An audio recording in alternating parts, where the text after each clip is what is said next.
Good afternoon, good evening. It's a pleasure to meet architecture students again, because I teach in engineering. My name is Ed, or you can call me Ahmed. I'm a lecturer in ECE, engineering, and also I'm the founding director of the Mayors Excellence Award. I don't know if you've heard of it, but it's an award that I started here for Coventry. Coventry is one of our sponsors. I think the most important thing for you to know about the Mayors is if you want to get 3 months training in Dubai, in Mohammed's firm, you have to participate in the second and third places. You get a salary and accommodation covered in Dubai for 3 months, or you can win a scholarship to study MSc in Milano for 2 years. So that's what we do in the Mayors. Also, some of our awards, if you win them, like the one that's called Dewan Award, you get 6 months employment in their firm, up to a year expandable. And if you're really, really good, I think you'll take it from there.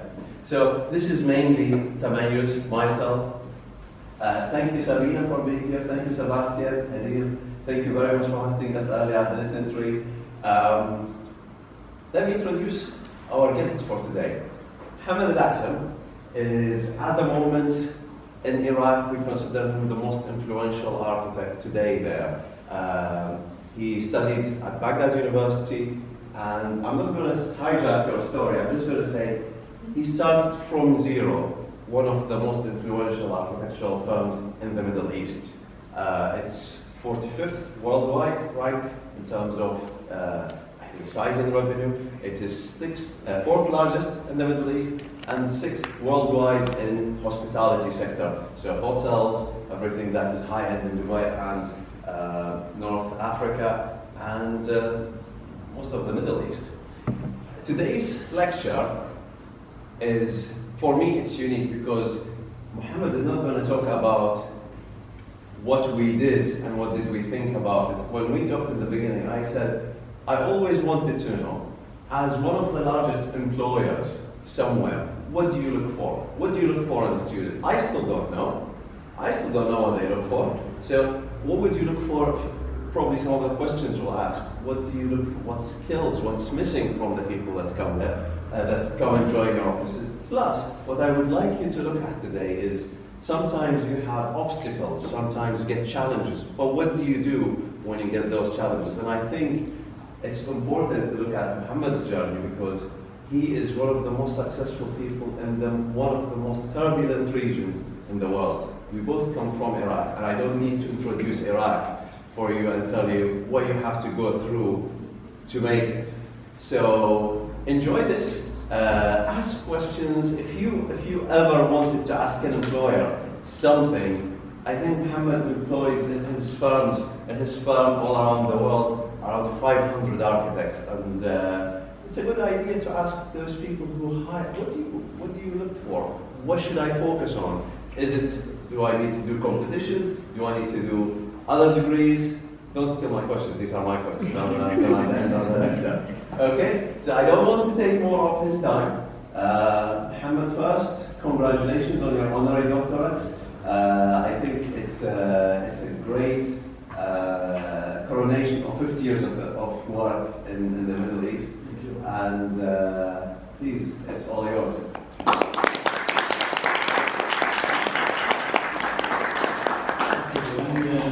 I will try to be as casual as possible, so please follow me in that. So when Ahmed told me about the talk and what's the purpose of the talk, so I designed this show as a mixture between the history of my firm, my history in a way, and the history of my firm, and then the history of Iraq and the region as well, because they're so much all connected that it is. I thought it will be useful to you to know this history altogether. So I want to ask any Iraqis here? Okay. Any Arabs?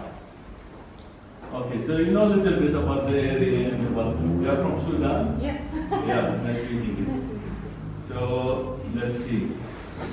So the firm, as the Dewan Architects, is is 38 years old, but myself is 50 years with experience.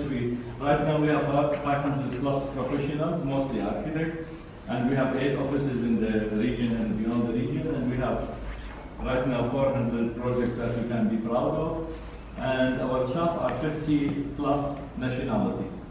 The biggest nationality we have in the firm are Filipinos, and then Indians, and then Iraqis. So we're quite mixed there. Our offices in Abu Dhabi, Dubai, Baghdad, Manila, Riyadh, Sharjah, Barcelona, and recently in Cairo. Core values. We are proud to think of ourselves as a family firm. There's a lot of family spirit within the company, within the firm, within the practice, and we are very proud of that. Just to let you know what kind of projects, main projects we have, but if you want to know all the projects, you can visit the website, of course. This is the latest one completed recently. It's called Fountain Views.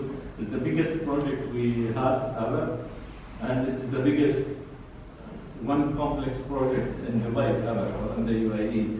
6.2 million, that's about 1.3 billion pounds, the cost of that. And a shopping mall in Abu Dhabi, the next in size to Dubai Mall. W Hotel in Yas Island in Abu Dhabi.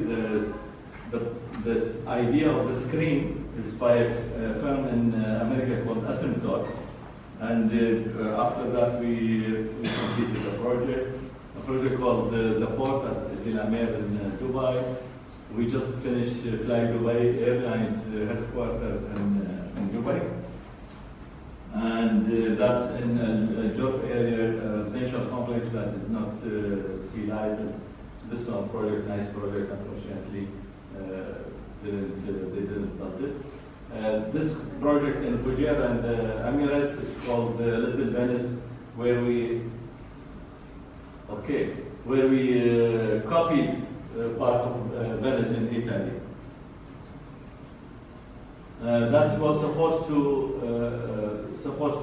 unfortunately, no finance, was supposed to be the first eco hotel 6-star in the Emirates.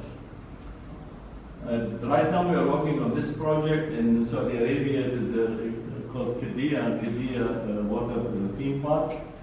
It's the biggest one in the region, and Maldives type hotels, etc. You can check, the website for all this. This is a competition we won just recently, and this is a project, nice project in Vietnam.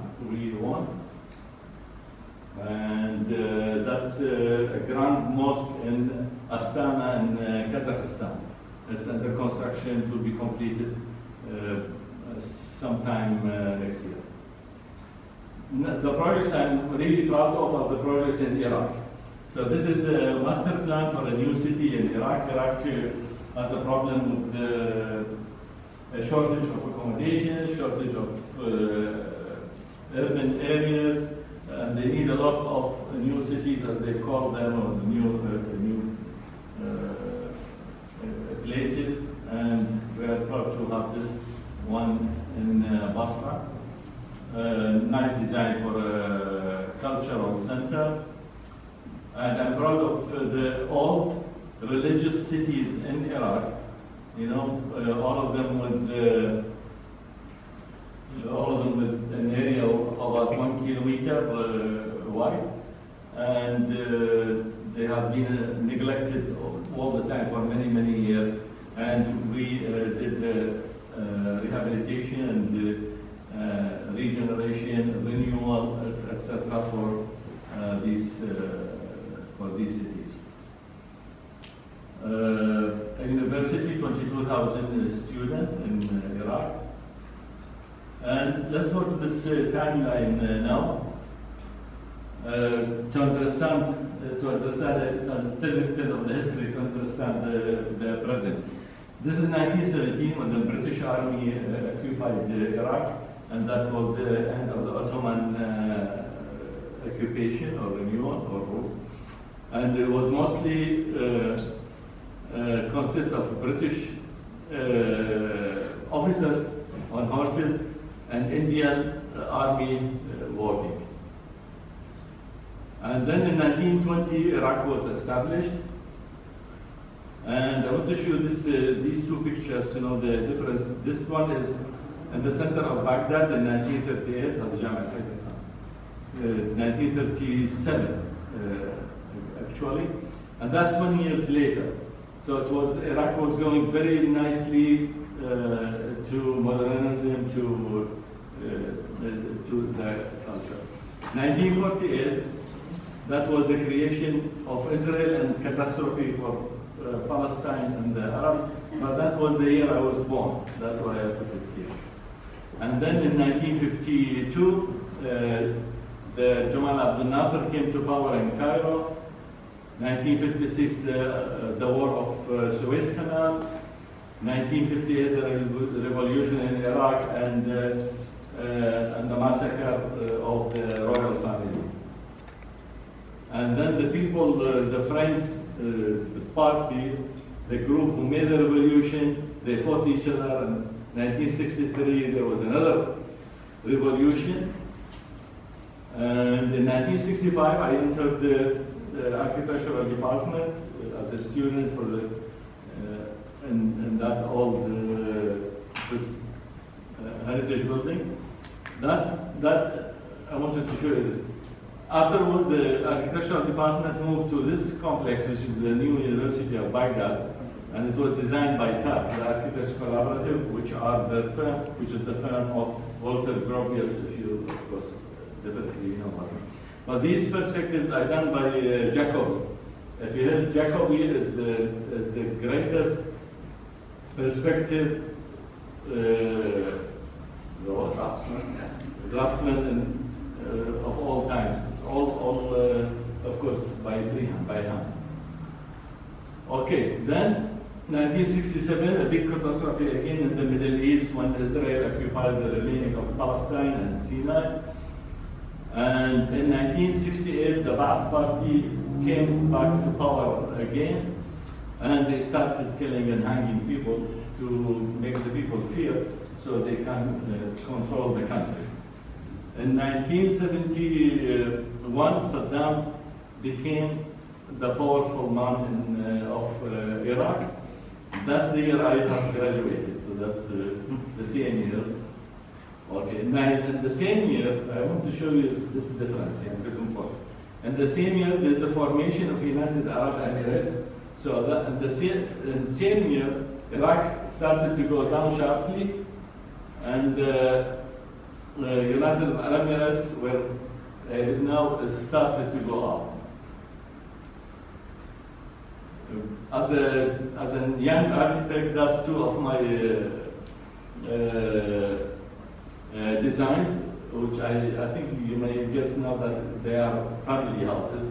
So on the left is my brother's house, on the right are my parents' house. 76, I moved to Dubai 45 years ago. And then in 76, that's my first practice firm in the Emirates. Porta cabinet with, I think it was a Mazda car, and a thin man with Charleston, who is it? White and Who is it? But check the next one. That's the camel. That's opposite my office. Yeah. That's the camel used to come every morning, almost every day, and eat from this tree and leave. So that was the nice part against this ugly case. Saddam Hussein came as a president, the full power, in 1979.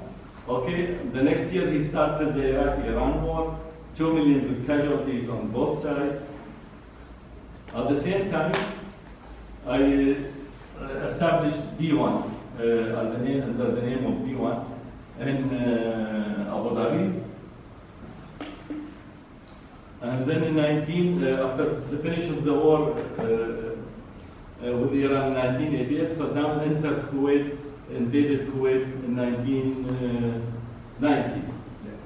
You can see now what kind of pressure we have living there in that area as architecture, as people. The adventure of Saddam Hussein against Kuwait in 1990 ended in a catastrophe against the Iraqis and the Iraqi army in 1991. And then started the sanctions against Iraq. Sanctions from 1990 until 2003. People started even to sell their windows, sell their doors, sell their books. They sell some of their clothes, just to get little cash to live on. So it was quite catastrophic to Iraqi people. And this one, okay, let me. That's when we established our office in Dubai in 1999. 2001, the catastrophe of the World Trade Center. 2001. And 2003, we opened our office in Baghdad for the World Trade Center. Until now, nobody knows what's the connection. And they entered Baghdad. They enjoyed swimming in Saddam Hussein's pool. And then soon after, because there was a void of power, soon after 2004 to up to 2007 or 8, the civil war in Iraq. The 2003 war by Americans killed about 120 to 150,000 people, Iraqis. And the civil war killed, how many? I think maybe another 100 or more. So that's the atmosphere we lived with in the Middle East. That's what I wanted to show you. And this year, 2009, is 25th anniversary of Dewan. And then this year we won this important competition about renewal of a religious area in suburbs of Baghdad. At the same time, we became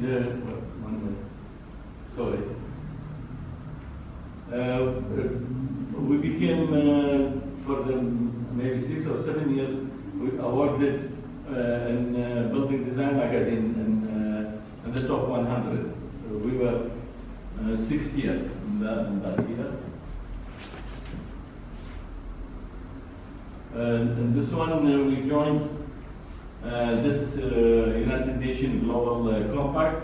I am one of the co-founders in Iraq, and as a D1, we are members in the Emirates and elsewhere. In 2011 or 12, 2012 establishment of Tomatoes, which is it was important to us because we had the honor of participating later in it, and we became one of the sponsors.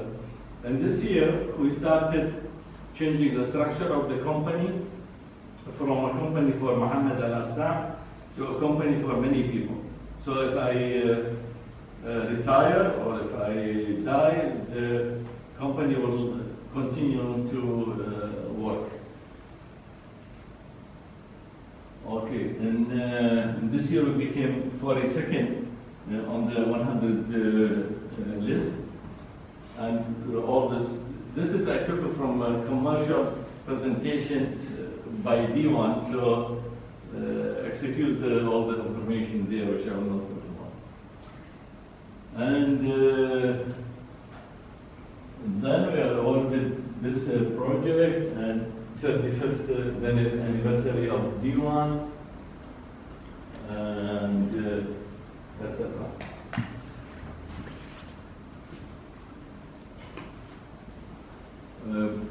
I became a juror in Tamayuz Award, and in that year we established Dewan Award for Architecture as one of Tamayuz Awards, which is designed, Dewan Award designed to have projects in Iraq, real projects that actually can be built. Unfortunately, because of the situation, we are now have 4 projects since we have started. No one of them is built, but we hope for the future. The first one was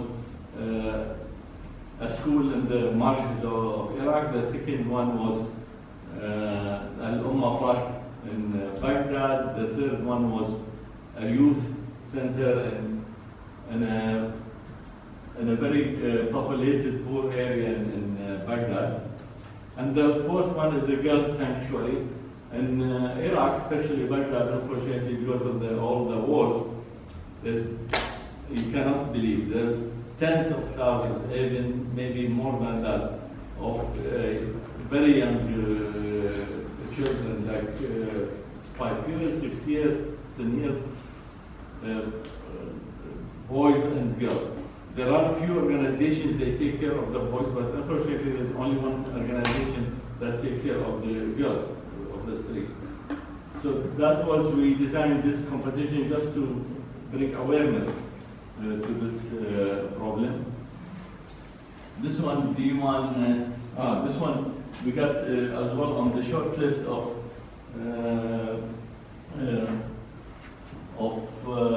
Engineer News Record. That's a publication issued by the American firm, I forget now which one. And the completion of this project, and what else? Maybe other things. Okay. Okay, so that's D1. So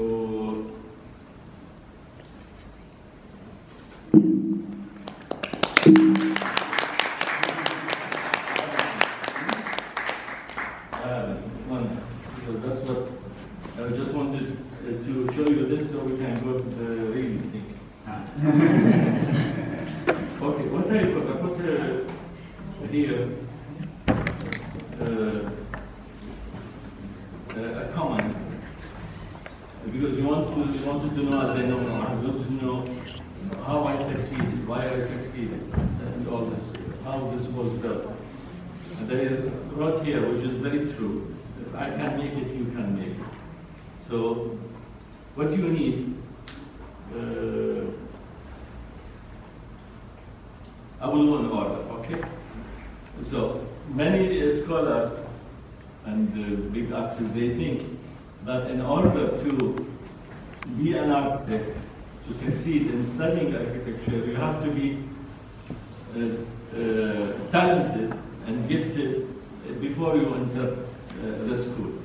So this one I wanted to show that I wasn't especially talented, I wasn't especially gifted, but I managed to study, and I managed to pass, and I studied and managed to establish a company and managed to make it succeed. So success is possible. And I was at the study in the School of Architecture, I was a quite average guy. I wasn't big, like, everybody say, oh, this is a good designer, etc. I was quite average. And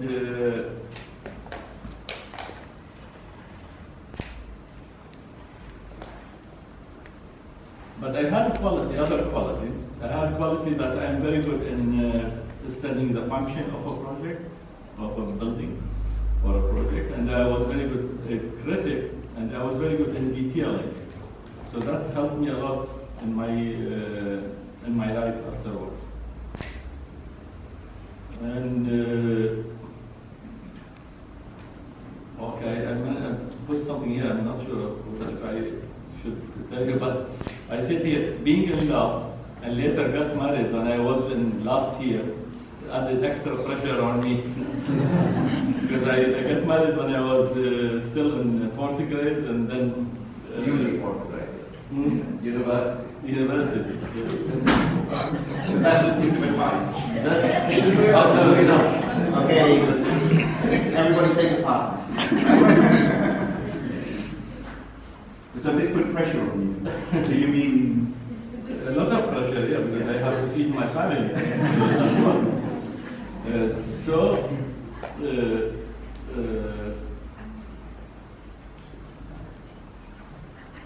The Dewan is a big family.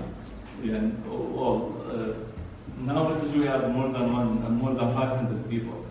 But when we were 100 or less than 100, I used to know every one of them by name, and I know their children, their families, etc. So we were like a big family. Unfortunately, when it goes larger, you lose this. But still, the family affair within the company is there. And we don't call ourselves or the others staff. We call them Diwanis. And we also have a logo saying that once a Diwani, always always a Diwani. And in our history of 40 years almost in Dewan, I have only 3 people that they left in a computer way, unhappy. Yeah. But other people, of course, they leave. They look for better opportunities, they travel, etc. But only 3 people in all our history that they left unhappy. As I said, we are we take very much care about social responsibility and experience that before.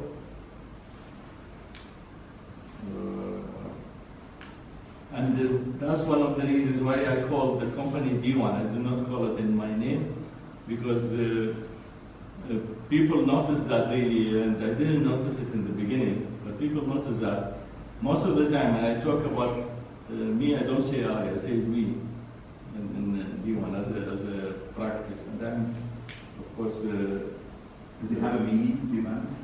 Dewan is an architectural feature in old houses. It has a meaning in Iraq, it has different meaning in Egypt, different meaning in Morocco, in Marrakesh there. That's always an architectural feature. In Iraq, it means the place where they receive guests within the old house. That's all. The thing is that if I can make it, you can make it. It's easy, really. It only takes dedication, it takes hard work, and it takes integrity. Integrity is very important. I mean, if you are a good guy, that will remain with you forever. If you, like some people do, hanky-panky, etc., that may work on a short term, but it will not work on the long term. So that's all I have.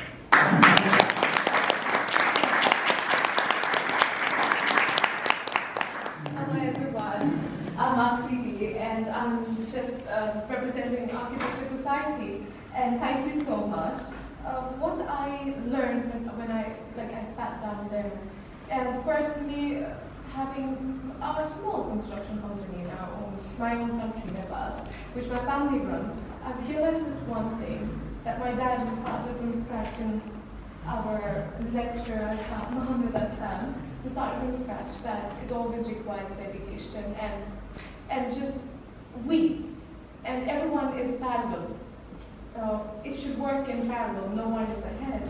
And this thing is, I've always heard, and again hearing this makes me relieved that my dad is also on the right track. Yeah? If you guys have any questions, we're open to the floor at the moment. So go ahead, ask questions to Mohamed Al Assam. What was the biggest obstacle you had to face? I'm sorry?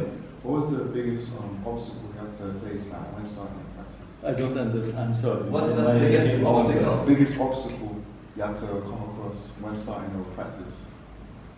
Biggest obstacles. Okay, you know the economy usually it goes up and down.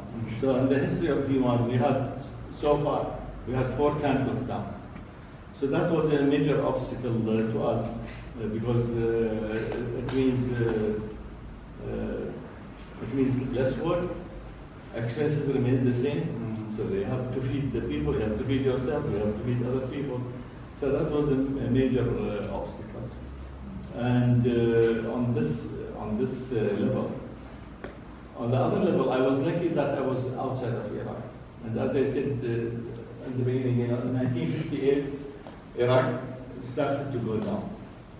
Okay, and about the same year or soon after, the Gulf started to go up. So I consider myself very lucky that I left Iraq in 1976 to go to the Gulf for, I said to my wife, okay, let's go, 2 or 3 years, make a little money and come back. So then I'm stuck. I'm happy now that I got stuck in there. So that's some of the obstacles. Do you have any other questions? Okay, so since you passed by a lot of obstacles, what was the highlight that made D1 establish its name in the market? What was the biggest highlight that made D1 establish itself in the market?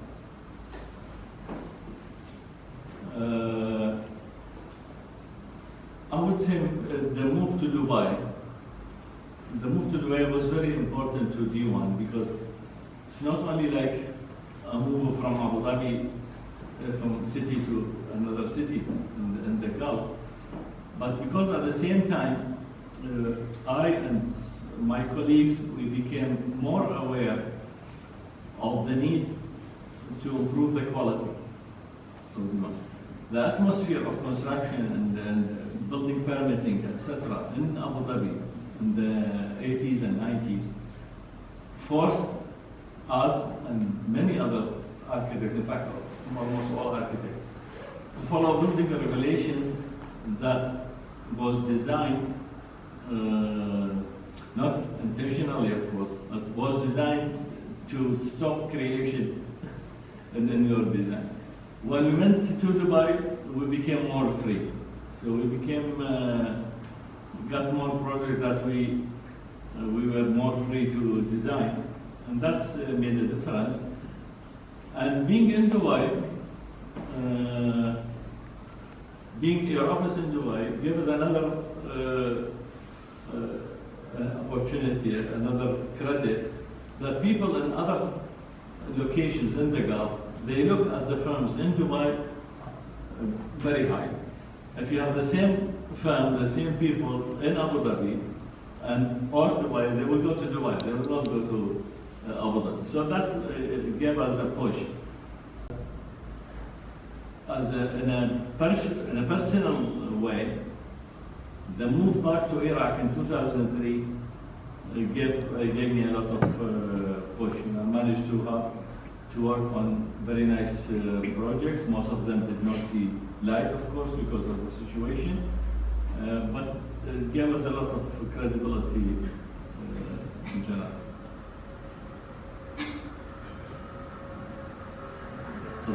I've got a different question. Do you work with BIM in Dubai? Yes, we are one of the BIM accredited. We have, in fact, I think maybe 90% of our work now is BIM. So that is here from the establishment of them, we were, yeah. I have 2 questions. The first one is, I always heard to be a successful architect, you either have to come from money, so you can be creative, but at the same time your family funds your work until you make it. So my question is, how much money did you have before you started D1? I know the story, so I'm going to make you tell it. The second question is, maybe you don't do this anymore, but when you receive CVs, when you recruit people, what is the first thing that you look at in a portfolio or in the CV? You might not do this anymore. You might have people who do, but in the beginning, I got yes. So, myself. Yes. First question? Yeah. First question, when I left Iraq in 1976, I had with me, I think maybe $1,000 in the traveler checks. Do you know traveler checks? Yeah. No, that was something from the past. Traveler checks they call it. And they had hidden in my socks 400 Iraqi dinars. Now, if at the airport they asked me, the security, how much money I have. So I told them this is the 1,000 traveler checks. And if they have decided to search me and find the 400 dinars, that would be a big problem. Big problem. How much is the Iraqi dinar? That at the time 400 dinars was like times 3.3 and Okay, so you had around $2,000? yeah, exactly. Those $2,000 finished in week number 2. Okay, and I became jobless because I went there without a job, moneyless, and I have a family there in Baghdad I have to take care of, and all this. So a friend of mine, he was graduated, and he found me a job in a firm he worked in Jest, and I worked there for 2 months, until I arranged there. And until my partner, at the time, the first time I went to Dubai, actually it was an agreement with an English guy, an engineer. He used to be the Sheikh's, in the 50s, he used to be the Sheikh's engineer, John Wigmore. He passed away a few years ago. And we established a small firm where the porta cabin is. That was before I established Dewan. So then, and there was some times that middle of the month, okay, there's no money. Sometimes I don't even have money for petrol for my car. And that's before Dewan. So after Dewan and getting some jobs, as I said earlier, there was times because of the economy up and down. There was times that it was very difficult to arrange cash to pay salaries, because salaries for the people, my colleagues, are very important. They have to pay rent, they have to pay schools, etc. So it's very important before end of the month. And all these years, excuse me, I had only 3 months that I was late on paying the salaries on time. So that's why people don't do it. The second question? What was it? In a CV, in a portfolio, what's the most important? Depends on the profession. What is the status? Architect. Yeah. So Architectural assistant. Architect is because some architects they submit the CVs as a designer, some they submit the CVs as management or supervision of construction, etc. So I look at that. I look at the history of the guy, whether a man or a woman, how much time he stayed in jobs before. If I find somebody that he worked 1 year here, 1 year there, 1 year there, I immediately put a CV on it. It means there is a problem with the guy. But if I have an impressive CV, then I think, okay, maybe he was not lucky. So I call him to see him regardless.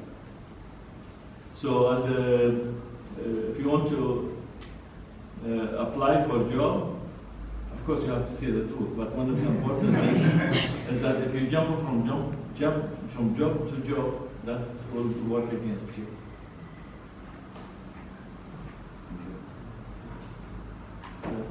I'm sorry, I'm an outsider here. I'm not an architect. I'm certainly not a student. I can't resist the opportunity of asking you. There are 3 questions I'd like to ask you. Earlier on today we were showing you some images from Mosul in Iraq, and one particular building in Mosul is the Al-Nuri Mosque, which has been the subject of a competition designed to rebuild it. and it's an area of dispute. And really the question is a general one about the balance between heritage and modernism. And looking at your designs, your buildings, you certainly build in a modernist aesthetic, or perhaps even a postmodernist aesthetic. But how do you look at the issue of heritage and respecting heritage, particularly in Mosul and particularly in Frank? I'll keep it simple. Yes. Okay, I had what I missed to mention that some people they ask me, what is the school? What is your school? Design school. Okay, and I answer, my school is that I don't have school. Our school in Dewan that we don't have school. Every project we look at it separately. When the opportunity comes, we look at the requirements of the context of course, of the what kind of project and all these aspects, in order to design. So, if we take the example of renewal of the old cities in Iraq, that's Karni and Baghdad, and everybody knows Najaf and Karbala cities. And we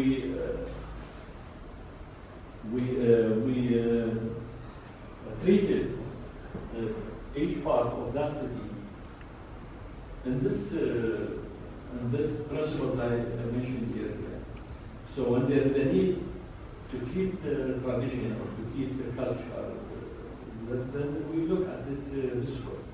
And when there is a need to be a little bit away from that, then we follow that. So we don't have a fixed idea, whether we are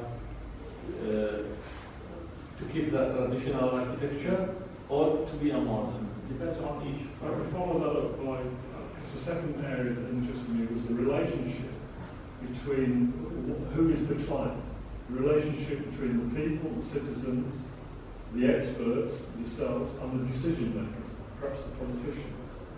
So I mean, how do you, where do you swing in that? It's very difficult. Thank you for the question. It's very difficult. We had a lot of difficulties when we worked on, for example, a Najaf city in particular. And I remember, if you know Najaf, in Najaf city, there's a very famous souk, Market.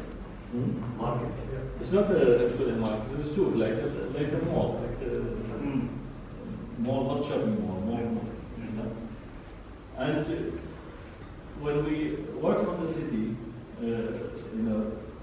we decided, and it has to be like that, we decided to keep that. It is a few hundred years old, okay? Maybe make little changes on it for structural reasons, etc., for safety. But we want to keep this souk, which is take you from A to B. A is the plaza, main plaza of the city, and B is the shrine there. Because all the cities, all of them, they have a shrine in the middle. Okay, so then you have to do that. So I remember I was we decided to make a presentation to the city council.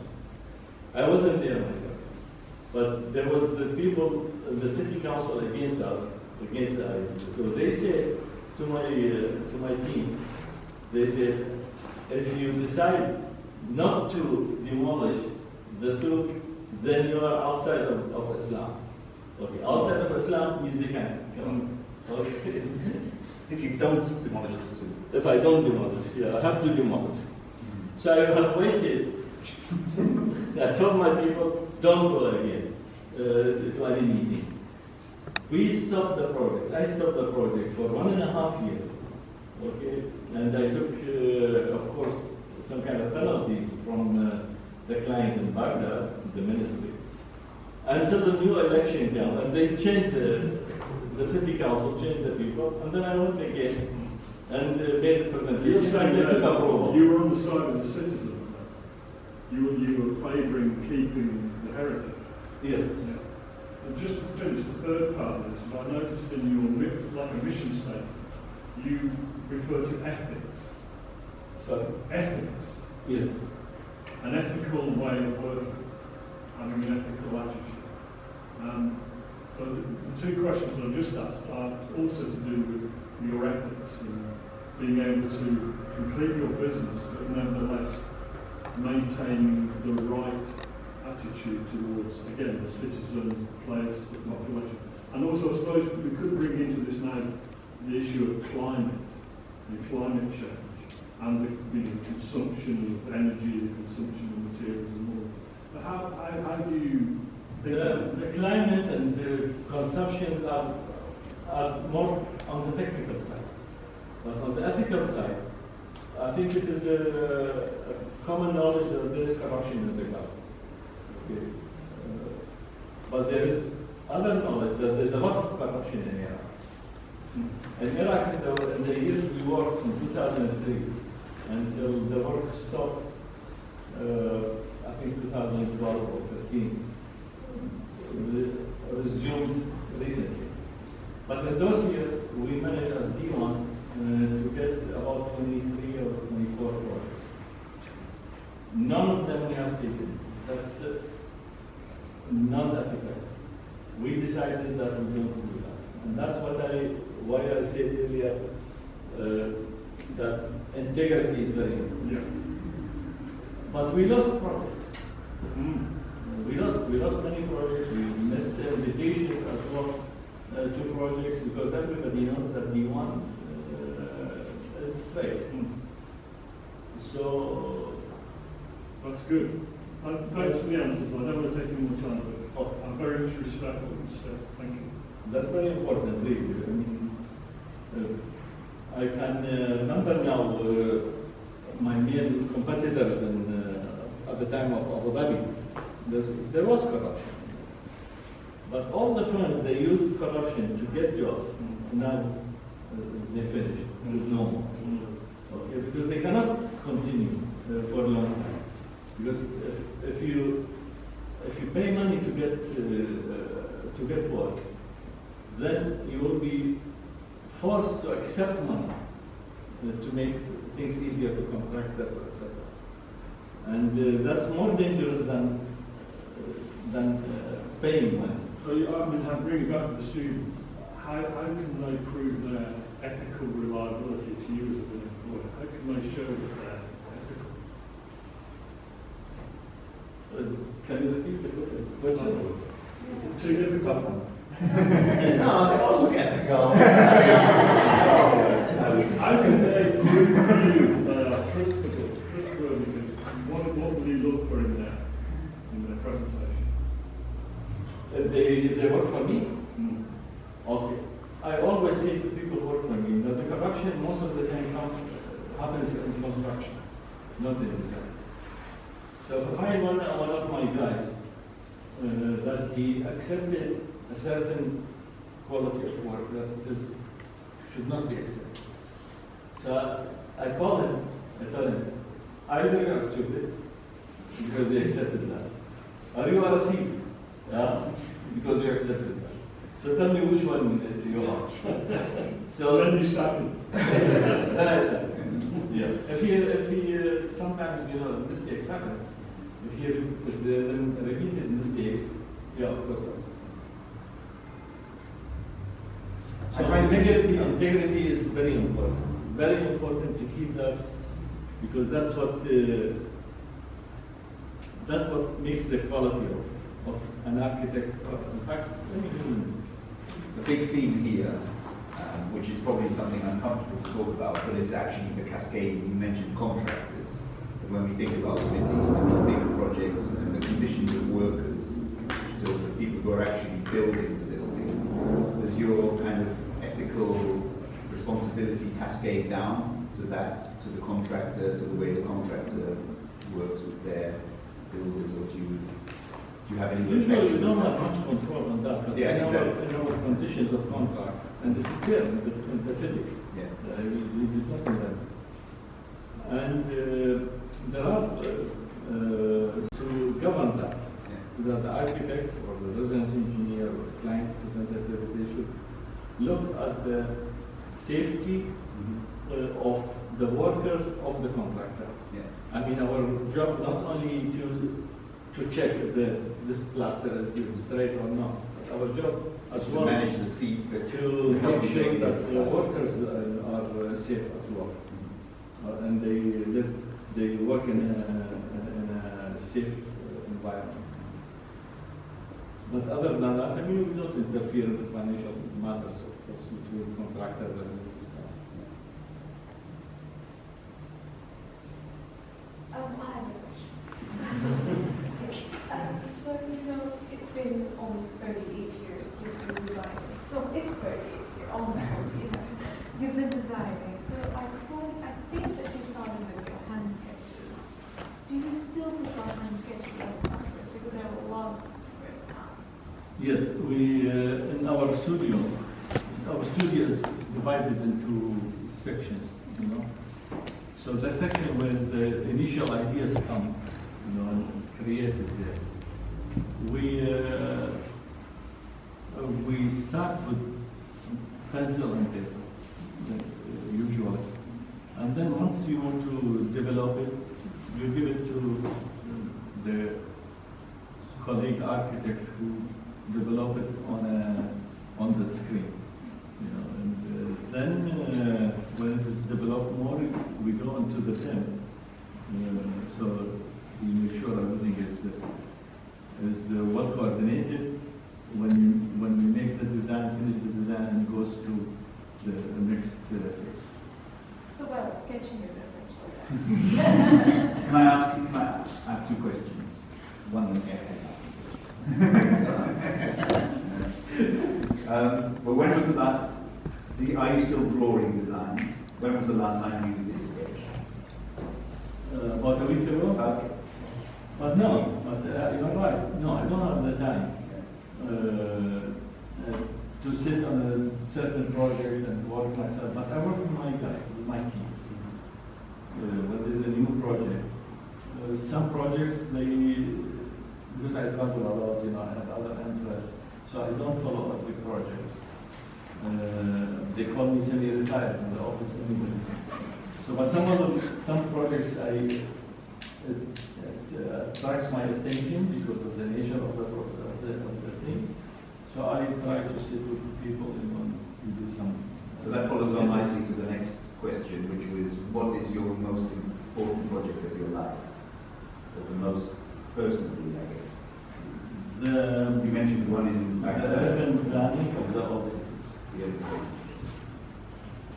That's because when I got those projects and they came almost at the same time, difference in months or a year. I wasn't trained as a planner or urban planner in any way, and that was one of the that was one of the things that my study lacked at the School of Architecture in Baghdad. They did not teach us enough about urban planning or urban design, and they did not direct us to read. That's very important, is to read, be able to read. To read, yeah. And that is something It's we increasingly challenging to ask students to read. Yeah. So our readings really depends on our interest to read or not. But it's really interesting, relating to the questions that Dave asked earlier, and also Sabina is here, who's very into kind of architectural heritage, that the most important projects for you were actually the ones that were embedded in heritage, actually, or that dealt with heritage, not the ones, the designs on a brownfield site where you design everything. It's more about how you look at more about people. Yeah. So at that time, I cannot say now I'm a perfect urban planner in any way, or urban designer, but I teach myself at those years, to learn more about urban planning, so I can work with my team on it. And at that point, I developed the principle that the most important factor when you make the urban plan, especially across all cities, is the human being.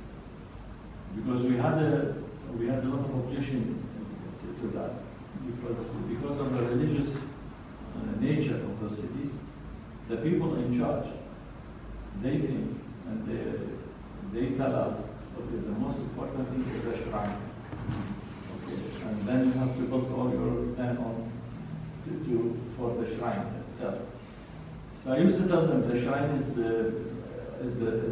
stones, it's bricks, and stone.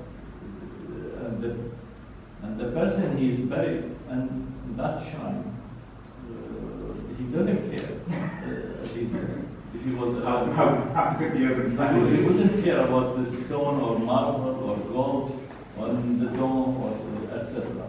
He would care about the people. And of course, when we say that, they have no objective, they have no alternative, but they tell them, okay, you are right. But actually, everybody, we had a very difficult time. But I think the number one that we should think about is the people, the human beings. You know how we give importance, like you give importance to most social cultural aspect in your designs. Because right now, at the moment, there's people there, everything, climate, environment, nature is at risk, climate change. So how do you balance your creativity and responsibility, your morality as an architect? We to respect those principles as much as possible. But it is not easy. It's not easy at all. I mean, if you get assignment to design a project, and that project is of commercial nature, not cultural nature, etc. And then the person or the party who owns the project, they want to see profit. So they think of our designs is how this design makes profit for them, whether it makes a profit or not. So we are not angels, okay? So sometimes we don't do a perfect work just to satisfy the client. But when the satisfaction goes beyond a certain point, then we face it, and we don't agree to that. Now, what helped us in the recent, say, 10, 15 years, that the owners of projects, especially in Dubai, they changed from individual people, like traditionally they were, the big merchants of Dubai, they were building projects. And usually the merchant or the businessman, etc., which are the big families in Dubai, they interfere in the design. So this have changed in the past 10 or 15 years into corporations. Okay, so we don't have anymore a person sitting behind the desk that he owns the project. We are facing now 10 people around the table, okay, facing us, but they are representing a client. So it's easier to deal with them, easier to conflict with them as well. Do you think Dewan would ever be able to reject on their face saying no because its planet is on crisis? Like, do you think we would ever be able to say it? Because if I think like architecture firms like Dewan and they start rejecting these narcissistic buildings, then I think there's a really interesting thing that happened very recently, which was last week, where Norman Foster's tulips were rejected on the grounds of... Is it rejected now? Yeah, it's rejected on the grounds of environmentalism, that it actually doesn't bring anything, and it's just a waste of material. So I think most architects would, Mr. Assam has like lots of people to feed, which you talked about. So this is very difficult because you have to balance getting jobs, and then you've got all these employees that you need to pay for. So I think that part of this, I don't think any architect goes out to kind of design, but I think that, you know, to go out and design kind of constructive buildings or something. And I think the education of the client is really important, that you get clients who are educated enough to have the money, but also legislation. I think there's a big shift in legislation now. I don't know about the Middle East so much. Maybe it's still to come. But here, there's a really nice shift. And that was the first time I even saw a project that was rejected on the grounds of environmental destruction, actually. And heritage, Yeah, actually. and heritage. Because it interfered with St. Peter's. Yeah, this is the situation is getting improved every year, say, in Abu Dhabi and Dubai. Abu Dhabi was quite behind Dubai. Saudi Arabia was quite primitive in that. But now it is it's different. Now projects in Saudi Arabia, number one, they look at that, how to treat the environment, how to do environmentally friendly project, especially with the companies and offices that belong to MBS, to Prince Mohammed bin Salman. And he himself, from the information we have dealing with these people on projects, he himself surprisingly looks at that and asks about that. Is there, we tend to look, especially in the postgraduate, we look at vernacular architecture a lot. We try and learn from vernacular architecture, which is something aligned with maybe what you're talking about, which we don't see so much of in these mega projects. You know, it's difficult to learn from vernacular when you're building a skyscraper.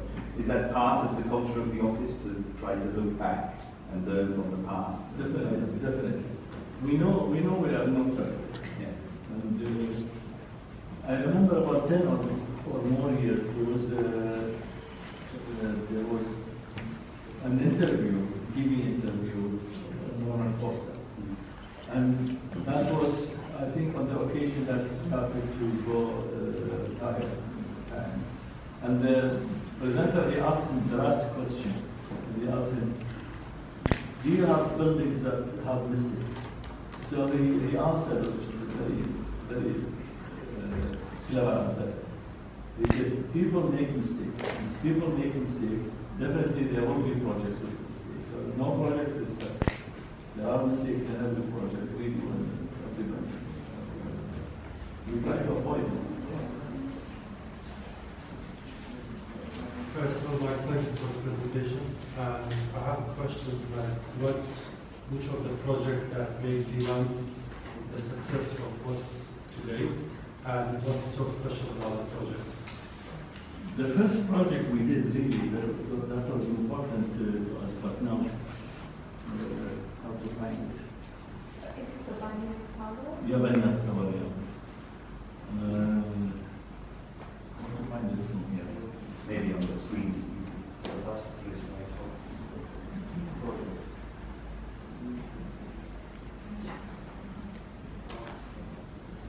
Not so much. During which war was it? The last one. Sorry, it's a stupid joke.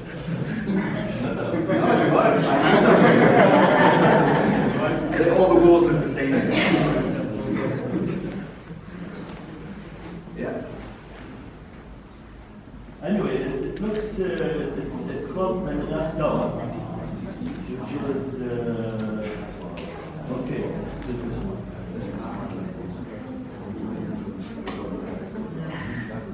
It's this one.